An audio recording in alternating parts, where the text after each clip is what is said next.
ஆச்சி பாதாம் ட்ரிங்க். ஆச்சி பாதாம் ட்ரிங்க் ஒன்னு வாங்குனா ஒன்னு ஃப்ரீ.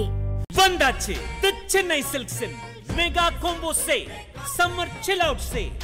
சம்மர் ஹாலிடேஸ் வந்தாச்சு, நம்ம ஜிடி ஹாலிடேஸும் வந்தாச்சு. GT holidays, south India's #1 travel brand. IBC Tamil நேயர்களுக்கு வணக்கம். இன்றைய நேர்காணல் நம்மோடு இணைந்த மூத்த பத்திரிகையாளர் திரு மணி அவர்கள் நிகழ்ச்சிக்குள்ள போகலாம். சார் வணக்கம். ஓபிஎஸ் ஒரு முக்கியமான ப்ரெஸ் மீட் ஒன்று கொடுத்துருக்காரு. நாங்கள் தேசிய ஜனநாயக கூட்டணியில் தொடர்றோம், நயினார் நாகேந்திரன் கூட கூட்டணி பேச்சுவார்த்தை நடத்திக்கிட்டு இருக்கோம் அப்படின்றது இது யாருக்கான செய்தி நினைக்கிறேன்? இல்லை அவர் சும்மா ட்ரையல் பலூன், கேஸ் பலூன், அது இதெல்லாம் ஒன்றும் சீரியஸாக எடுத்துக்க வேணாம். முழுவதும் தனிமைப்பட்டிருக்கிறார். அவருக்கு எந்த ஆப்ஷனும் கிடையாது.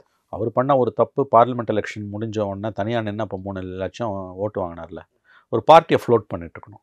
பார்ட்டியை ஃப்ளோட் பண்ணியிருந்தால் இன்றைக்கி டிடிவி மாதிரி என்டிஏக்குள்ளே அது ஒரு பார்ட்டியாக இருந்திருக்கும். ஏடிஎம்கேக்கும் அந்த பார்ட்டிக்கும் அலையன்ஸ், ஏடிஎம்கேக்கும் டிடிவிக்கும் அலையன்ஸ் வர மாதிரி ஓபிஎஸ் பார்ட்டிக்கும் ஏடிஎம்கேக்கும் அலையன்ஸ் வந்திருக்கும். காங்கிரஸ் விட்டு பிரிஞ்சு போன சரத் பவாரோட காங்கிரஸ் அலையன்ஸ் வைக்குது. காங்கிரஸ் வச்சு பிரிஞ்சு போன திரிணாமுல் காங்கிரஸோட காங்கிரஸ் அலையன்ஸ் வைக்குது. இதே மாதிரி பல இடங்களில் காங்கிரஸ் அலையன்ஸ் தமாகாவோட வச்சாங்க. இது காலகாலமாக நடக்கிற ஒரு விஷயம்.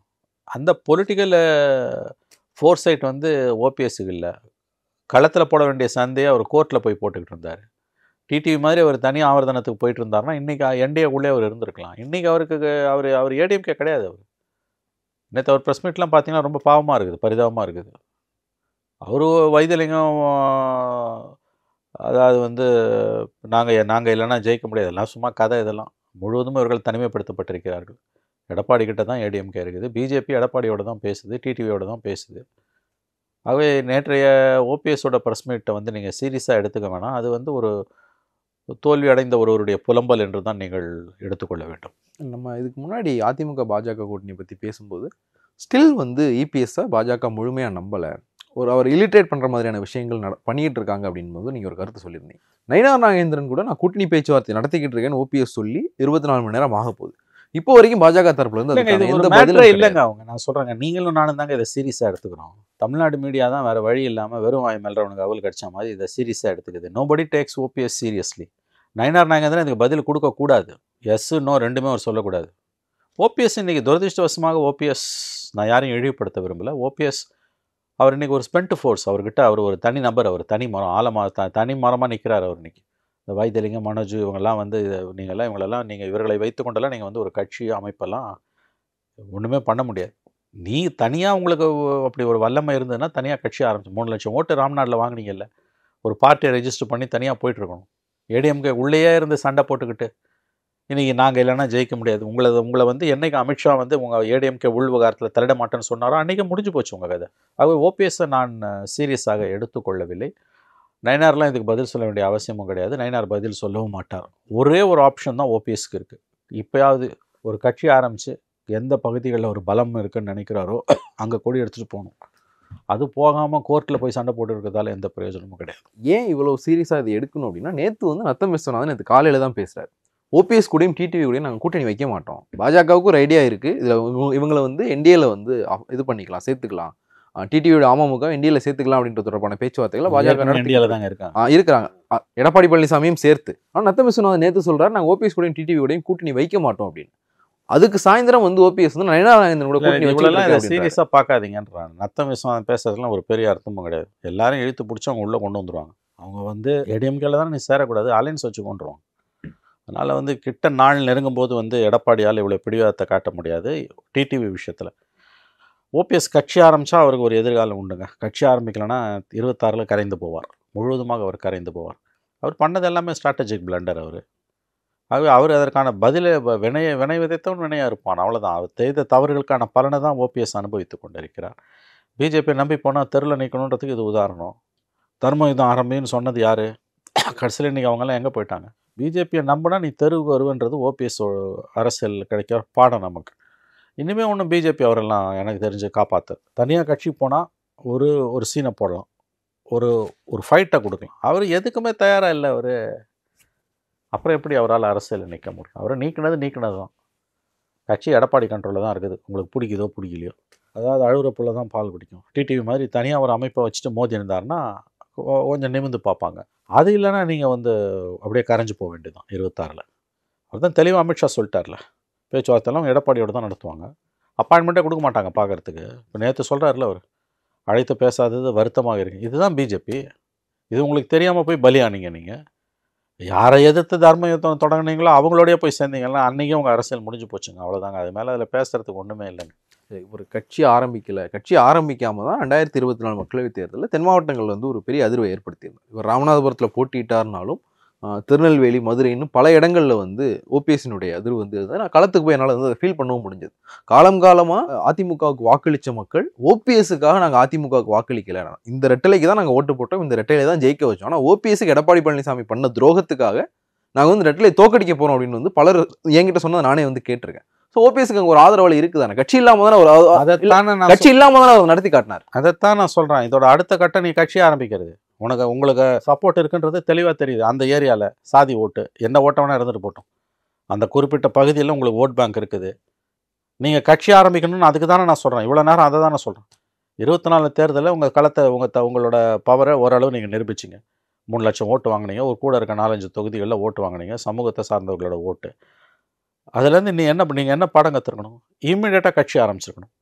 கட்சி ஆரம்பித்து நீங்கள் பாட்டு தனி ஆவர்த்தனம் பண்ணிட்டு போயிருந்தீங்கன்னா நல்லது கெட்டதில்லை. இன்றைக்கி என்டிஏக்குள்ளே நீங்கள் ரைட் ராயலாக பேசலாம். அமித்ஷா வந்து எடப்பாடியையும் புத்தி சொல்லி அலையன்ஸில் கொண்டு வந்து உட்கார வைப்பார். நீ ஏடிஎம்கேன்னு சண்டை போடுறதால தான் இவ்வளோ பிரச்சனை. பார்லிமெண்ட் எலெக்ஷன்லேருந்து கற்றுக்க வேண்டிய பாடம் உங்களுக்கு செல்வாக்கு இருக்கிறது என்பது நிரூபிக்கப்பட்டிருக்கிறது. அதோட அடுத்த ஸ்டேஜ் கட்சி ஆரம்பிச்சுட்டு போகணும். ஏடிஎம்கேக்குள்ளே இன்னும் சண்டை போட்டுவிடக்கூடாது, கோர்ட்டில் போய் சண்டை போட முடியாது. இது பொலிட்டிக்கல் ப்ராப்ளம். இதுக்கு ஜுடிஷியல் சொல்யூஷன் கிடைக்காது. ஆகவே மக்களவைத் தேர்தல்களுக்கு பிறகும் ஓபிஎஸ் பாடம் கற்றுக்கொள்ளவில்லை என்றால் அவரை யாரும் காப்பாற்ற முடியாது. இதை பாருங்கள், அவருக்கு ஒரே ஆப்ஷன் தான், தனியாக ஒரு கட்சி ஆரம்பிக்கணும். பிஜேபிக்கெல்லாம் போனால் வழங்காது, பிஜேபி சேர்த்துக்க மாட்டான். ஏன்னா பிஜேபிக்கு இவங்களால் எந்த லாபமும் கிடையாது. ஏடிஎம்கேக்கு போகிறது ஆல்மோஸ்ட் ரூல்ட் அவுட். ஒரே ஆப்ஷன், தனி கடையை விரிக்க வேண்டியதான். எது தடுக்குது உங்களை? தனி கடையை விரிச்சிருந்தா இன்றைக்கி சக்ஸஸ்ன்னு நான் இந்த 1 இயரில் தனி கடையை நடத்தி ஒரு அரசியல் பண்ணி திமுக எதிராக அரசியல் பண்ணி தெருவில் இறங்கி போராடி ஒரு சீனை போட்டுட்டு இருந்தீங்கன்னா இன்றைக்கி வந்து ரைட் ராயலாக அமித்ஷா பக்கத்தில் உட்காந்து பேசலாம்ல. அவன் எடப்பாடியும் பேசுவான், அவன் ஓபிஎஸ்ஸையும் பேசுவான். சரி, பக்கத்தில் உட்கார வைக்காட்டும் அலைன்ஸில் வந்து என்டிஏக்குள்ளே ஓபிஎஸ்ஸை கூட்டு வாங்குவான். அதெல்லாம் ஒன்றும் எடப்பாடி தடுக்க முடியாது. ஏடிஎம்கேல சேர்த்துக்கிறத தான் எடப்பாடி தடுக்க முடியுமே தவிர என்டிஏக்குள்ளே எவன் வரணும் எவன் போகணுன்றதெல்லாம் அந்த அளவுக்கான ஒரு மேலதிகாரத்தை பிஜேபி அவர் கொடுக்காது. பிஜேபிக்கு உள்ள ஏடிஎம்கேக்கு உள்ளே இருந்து ஃபைட் பண்ணுறது இனிமேல் டோட்டல் வேஸ்ட்டு. ஏன்னா அது ஏடிஎம்கே எடப்பாடி கண்ட்ரோலில் தான் இருக்குது. அமித்ஷாக்கு எடப்பாடி தான் வேணும். போன மாதம் 11ஆம் தேதி ரைட் சைடில் உட்கார வச்சு அமித்ஷாவை வச்சு பேசின பிறகு வேறு என்ன ஆதாரம் உங்களுக்கு வேணும்? பிஜேபி எடப்பாடியோட தான் போகுது, இதில் எந்த சந்தேகம் வேணும். அப்போ நீங்கள் மாற்றணும், லைனை மாற்றணும்ல. உங்களுக்கு ஃபோர்ஸ் சைட்டும் இல்லை, அரசியல் ஆம்பிஷனும் இல்லை, பெரிய அளவில் அரசியல் பவருக்கு வரணுன்ற ஆசையும் உங்களுக்கு இல்லை. 2 கட்டான போய் சிக்கிக்கிட்டீங்க, அவ்வளோதான்.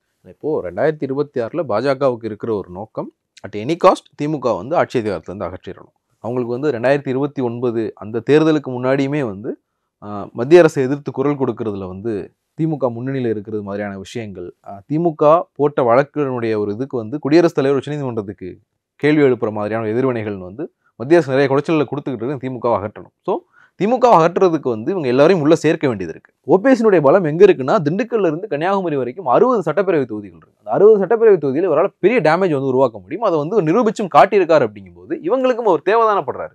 அந்த இடத்துல இருந்து டிமாண்ட் பண்ணுற இடத்துலையும் அவர் அழுகுறப்புள்ள தானேங்க பால் குடிக்கும். அதை தானே நீங்களும் நானும் ஒரே பாயிண்ட்டை தான் சொல்கிறோம். நீ இறங்கி ஃபைட் பண்ணலன்றதான் ஏன் கேள்வி. 60 தொகுதியில் அவர் வந்து கெடுக்கிறாரா, 30 தொகுதியில் கெடுக்கிறாருன்ற பாசிட்டிவ் ஒரு பர்செப்ஷன் அவரால் உருவாக்க முடியும். பாலிடிக்ஸில் பர்செப்ஷன் ரொம்ப முக்கியம், ஆக்சுவல் விக்டரியை விட. அப்போ அந்த சதர்ன் டிஸ்ட்ரிக்ஸில் அவருக்கான ஒரு இன்ஃப்ளூயன்ஸ் இருக்குது. 60ன்றதை நான் 30னே வச்சுக்கிறேன். 30 தொகுதியில் அவரால் ஒரு டிசைசிவ் ரோல் அப்ளை பண்ண முடியும்னா அவர் ஏன் பண்ணாமல் இருக்கார்? தனி ஆவர்த்தனம் பண்ணாமல் ஏன் இருக்காருன்றதை தான் நான் கேட்க முடியும். இவங்க ஏன் அவரை சமாதானம் பண்ணாமல் இருக்காங்கன்றதெல்லாம் அது ஏன் பிரச்சனை கிடையாது. ஏன்னா புலம்புறது வந்து ஓபிஎஸ் தானே புலம்புறார். தொடர்ந்து இந்த மாதிரி புலம்பு எந்த பிரயோஜனமும் இல்லைங்க. நான் சாகிற வரைக்கும் ஏடிஎம்கேல தான் இருக்கணும், இருந்துட்டு போங்க, பாலிடிக்ஸ் ஒன்றும் கிடையாது உங்களுக்கு. டிடிவி என்ன அழகாக கட்சி ஆரம்பித்தார். நீங்கள் மோதராருல, நல்லதாக கெட்டால் மோதராருல, யாருக்கு தெரியும். 11th ஹவரில் அவரே உள்ள அலையன்ஸில் சேர்த்து அவருக்கு ஒரு 10 சீட்டு கொடுத்து அவங்க ஜெயிக்க கூட செய்யலாம். பாலிடிக்ஸில் என்னென்னமோ நடக்கும். லக்கு தான். மூலையில் ஒதுக்கப்பட்ட கல்லே முதல் கல்லாயிட்டுன்னு ஒரு விவிலியத்தில் ஒரு வாசகம் வரும். அந்த மாதிரி வந்து இதெல்லாம் நீங்கள் வந்து ஒதுக்கலாம், இதெல்லாம் எதையுமே தள்ள முடியாது. ப்ராப்ளம் ஓபிஎஸ் கிட்ட. அவர் வெளியில் நீக்கப்பட்ட அவமானத்தை சந்தித்த பிறகு அவருக்கு கிடைச்ச காட்ஸ் அண்ட் ஆப்பர்ச்சுனிட்டி மக்களவைத் தேர்தல்கள். அதில் அவர் ப்ரூவ் பண்ணுறாரு. தேர்தல் முடிவுகள் வந்து ஒரு வாரத்துக்குள்ளே ஒரு புதிய கட்சியை அறிவிச்சு மக்கள்கிட்ட 1 வருஷமாக எல்லா பிரச்சனைகளுக்காகவும் போக ஆரம்பிச்சு, 2 வருஷம் இருக்குது அசம்பிளி எலெக்ஷன், போக ஆரம்பிச்சிருந்தா உள்ளே இறங்கி வந்து அமித்ஷா செய்ய வேண்டியதை செஞ்சு அலையன்ஸ்குள்ளே அவரை இழுத்துருப்பார். அது இல்லாமல் உட்காந்து புலம்பிகிட்டு இருக்கிறதால எந்த பிரயோஜனமும் கிடையாது. இப்போயும் அவருக்கு ஒரு வாய்ப்பு இருக்குது. அவர் ஒரு கட்சியை ஆரம்பித்து போகணும். அதெல்லாம் அவர் செய்யலைன்னாருன்னா அவரால் நான் என்டிஏல இருக்கேன்னு பேசுகிறதுக்கு ஒரு அர்த்தமும் கிடையாது. இது வந்து அதாவது வந்து அழுகுறப்புள்ள தான் பால் குடிக்கும். நீங்கள் ஒரு புழு கூட மிதிக்க நிலையும். உங்களுக்கு என்டிஏல இடம் இல்லைன்னு மறைமுகமாக அமித்ஷா சொல்லிட்டாரு. ஏடிஎம்கே உள்விவகாரத்தில் தலையிட மாட்டேன்னு சொல்லிட்டாரு. அப்புறம் என்டிஏல தான் இருக்குன்னு சொல்லி எதாவது அர்த்தம் இருக்காது. ஆகவே அவர் அரசியல் செய்யவில்லை. தன்னுடைய தனிப்பட்ட கடந்து போன வசந்த காலங்களை நினைத்து தனக்கு மரியாதை கிடைக்கும்னு பார்க்குறாரு. அது கிடைக்காது. இப்போ power changed, completely power changed. 15 வருஷம் ஒரு மந்திரியாக இருந்தார். 2001, 2006, அப்புறம் 2011லேருந்து 21, 15 வருஷம் மந்திரியாக இருந்தார். அதில் கிட்டத்தட்ட வந்து 14 மாதம் முதலமைச்சராகவே இருந்தார். அவர் செல்வாக்கு மிக்க தலைவர் தான் அதில் அவங்க சமூகத்தை பொறுத்த வரைக்கும். ஆனால் அவர் நேரடி அரசியல் களத்தில் குதிக்க தயங்கும் பொழுது அவருக்காக மற்றவங்க யாரும் பேச முடியாது. இல்லை, இப்போது அதிமுகவினுடைய நான் பழைய பிளவை எடுத்துகிட்டு வரேன். ஜெயலலிதா ஜானகி ஒரு ஸ்பிளிட் நடந்தப்போ ஒரு தேர்தல் முடிவுக்கு வந்ததுக்கு பிறகு ஜெயலலிதாவுக்கு ஒரு வெற்றி கிடச்சிருந்தது. ஜானகி அம்மா வந்து ஒதுங்கி போனாங்க. ஆனால் இங்கே எடப்பாடி பழனிசாமிக்கு பெரிய வெற்றி எதுவும் கிடைக்கலையே. கட்சி அமைப்பு அவர்கிட்ட இருந்தாலும் அவரும் இன்னும் அவரை ப்ரூவ் பண்ணலையே. இதை பாருங்கள், தொடர்ந்து 3 தோல்வி தான். 19 தோல்வி, 21 தோல்வி, 24 தோல்வி. இதில் 21ல் 66 சீட்டு ஜெயிச்சது ஒரு பெரிய வெற்றி. அது இப்போ 2 பேரும் சேர்ந்து தான் அதை பண்ணாங்க. பட் இன்றைக்கி பர்செப்ஷன் வைஸ் யார் இருக்கா? அதிகாரப்பூர்வமாக இன்றைக்கி ரெட்டையில் அவர்கிட்ட தான் இருக்குது. அது நீங்கள் டெக்னிக்கலாக அங்கே இருக்குது, இங்கே இருக்குது. சசிகலா கேஸ் போட்டாங்க, சிவில் கோர்ட்டில் கேஸ் இருக்குது, சுப்ரீம் கோர்ட்டில் கேஸ் இருக்குது. இந்த கதையெல்லாம் விடுங்க. இன்றைக்கி ரெட்டையில் எடப்பாடிக்கிட்ட இருக்குது. அதிமுக பொதுச்செயலாளர் எடப்பாடி, எதிர்க்கட்சி தலைவர் எடப்பாடி, அத்தனை மாவட்ட செயலாளரும் அவர்கிட்ட தான் இருக்கான். 62 எம்எல்ஏ இருக்கான். அமித்ஷா பிஜேபி தலைவர் உட்காந்து அவரோட பக்கத்தில் உட்காந்து பேசினார். ஓபிஎஸோடைய பேசினார். இதுதான் யதார்த்தம். இந்த யதார்த்தத்தை வச்சு பேசுங்க. ஏடிஎம்கே தான் எடப்பாடி. இது வரைக்கும் தோத்தாரு வந்து களத்தில் எதிரொலிக்கல. ஏங்க நான் திரும்பவும் சொல்கிறேங்க, அது எதிரொலிக்கலையான்றது 26ல் தான் தெரியும். 21 3 எலெக்ஷன் வச்சு நீங்கள் பேசாதீங்க. ஒரு 2 எலெக்ஷன், அதில் 21 கதை வேறு. 21ல் இட்ஸ் அ சக்ஸஸ். 10 வருஷம் ஆன்டி இன்கம்பன்சிக்கு பிறகு எதிர்கட்சி 66 சீட்டு, ஜெயலலிதா கூட செய்யாத சாதனை. 19 24 பார்லிமெண்ட், அது கம்ப்ளீட்லி டிஃப்ரெண்ட் பால் கேம். அது காலத்தில் எதிரொலிக்கலையான்னு 26ல் தான் தெரியும். இப்போ வந்து நீங்கள் வந்து தீர்ப்பு எழுத முடியாது. Jury is yet to out. அது நாங்கள் இப்போ சொல்ல முடியாது. பர்செப்ஷன் வைஸ் ஏடிஎம்கேனா எடப்பாடி தாங்க. அவர் தோக்குறாரா ஜெயிக்கிறார்ன்றது 26ல் தான் தெரியும். ஓபிஎஸ்ஸால் வந்து இன்றைக்கி ஓபிஎஸ் வந்து பேக் ஃபுட்டில் தான் இருக்கார். அவரால் மோத முடியுங்க. அவர் இன்னமும் எடப்பாடியை வந்து தனிமைப்படுத்த முடியும். ப்ரொவைடட் அவர் கட்சி ஆரம்பித்து போனாருன்னா. அதை அவர் செய்யலைன்னா யார் என்ன பண்ண முடியும்? அதனால் எடப்பாடி ப்ரூவ் பண்ணுறதெல்லாம் அபத்தமான வாதம்.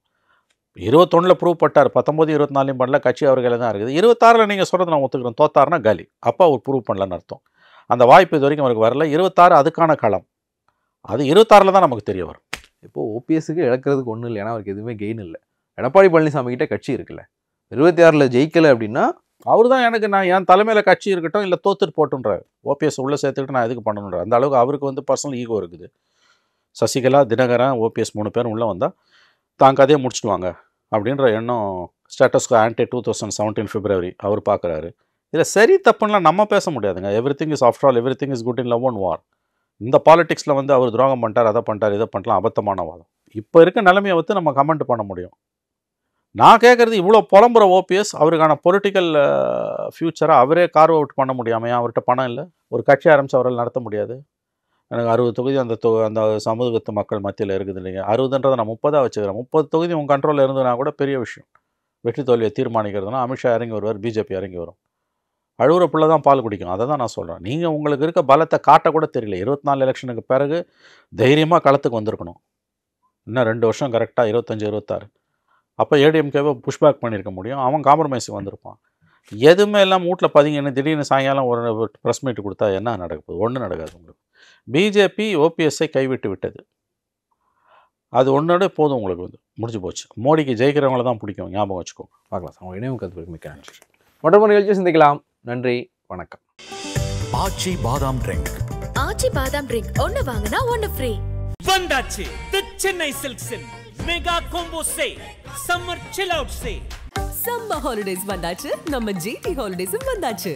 GT holidays, south India's number 1 travel brand.